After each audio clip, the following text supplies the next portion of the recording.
ட்ரோனோட wait நீங்க பாத்தீங்கன்னா கிட்டத்தட்ட 1.6 கிலோ இருக்கு. சோ இந்த ட்ரோனை பார்க்க வைக்கல எனக்கு ஒரு பெரிய ப்ராப்ளம் இருக்கு. அது என்னன்னா இந்த ட்ரோனோட வெயிட் தாங்க. சோ இந்த ட்ரோனோட வெயிட்னால என்ன ஆகுதுன்னா கிராவிட்டி இந்த ட்ரோனை ஒரு சங்கிலி போட்டு தரையோட கட்டி வச்சிருக்கு. இந்த சங்கிலியோட ஸ்ட்ரென்த் எவ்வளவு கேட்டீங்கன்னா 15.6 நியூட்டன். அதை நான் கால்குலேட் பண்ண வேற வீடியோல சொல்றேன். பட் இப்போ நான் அந்த சங்கிலியை உடைச்சா மட்டும் தான் என்னால இந்த ட்ரோனை வந்து மேல் நோக்கி பறக்க வைக்க முடியும். பட் அதுக்கு நான் என்ன யூஸ் பண்ண போறேன்னா இந்த ட்ரோன்ஸோட இந்த விங்ஸ் எல்லாம் யூஸ் பண்ண போறேன். இந்த ட்ரோனோட விங்ஸ்லாம் வந்து நம்ம டேபிள் ஃபேன் மாதிரி தான் ஆக்ட் ஆகுது. டேபிள் ஃபேன் எப்படி நீங்க போட்டீங்கன்னா அது பின்னாடி இருக்க காத்த ஒண்ணு சேர்த்து நம்மளுக்கு ஃப்ரண்ட்ல ஷூட் பண்ணுதோ வேகமா, அதே போலதான் இந்த ட்ரோனோட பிளேட்ஸுமே கூட மேல இருக்க சும்மா இருக்க காத்துல வந்து ஒண்ணு சேர்த்து கீழ் நோக்கி வந்து ஷூட் பண்ணுது, ஒரு ஜெட் மாதிரி இருக்குது. இதெல்லாம் வந்து நம்ம நியூட்டன் வராது. நியூட்டன் என்ன சொல்லிருக்காருன்னா நீ என்ன வேணா செஞ்சாலும் கூட அதுக்கு ஈக்குவலான ஒரு எதிர்வினை நடக்கும் அப்படின்னு ஒரு தேர்ட் லால சொல்லிருக்காரு.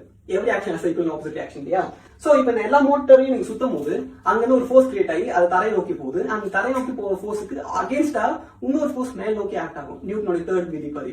சோ அந்த இந்த மேல் நோக்கி ஆக்ட் ஆகிற ஃபோர்ஸ் இந்த ட்ரோனை கட்டி வச்சிருக்க சங்கிலியை விட அதிகமா போகும்போது இந்த ட்ரோன் மேல் நோக்கி பறக்க ஆரம்பிக்கும். அண்ட் நீங்க எவ்வளவு அதிகமா போக போக போக ஃபோர்ஸ் கொடுக்க அது இன்னும் மேல ஹைட்டா போயிட்டே இருக்கு.